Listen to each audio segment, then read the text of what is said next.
We will make an interact with servo.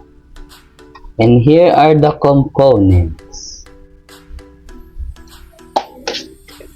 First is we will need a breadboard and 10K potentiometer.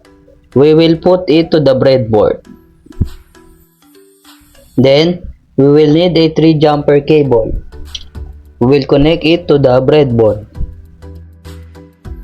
After connecting it, we will need to connect to the Arduino.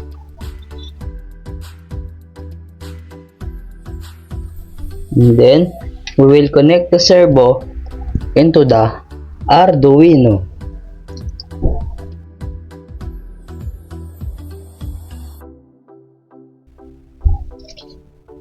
And then, lastly, we will need the connector to the Arduino. And I forgot the stick of this 10K potentiometer. Now, it is working when you twist it.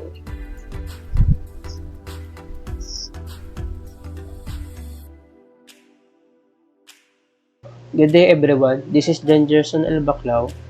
We're gonna explain the code of activity 11 with interact with servo.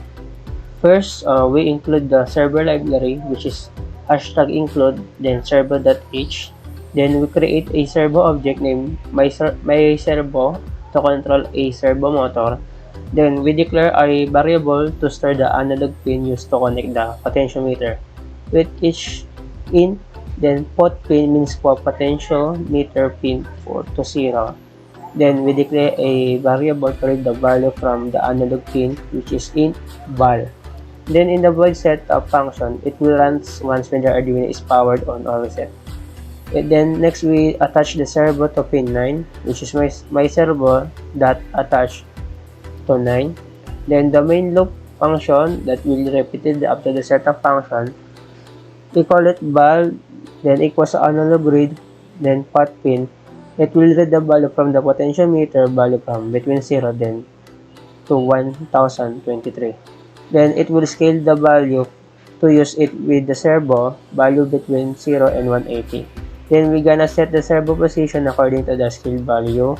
Then we will wait for the servo to reach the desired position, which the delay is 15 milliseconds. That's all. Thank you.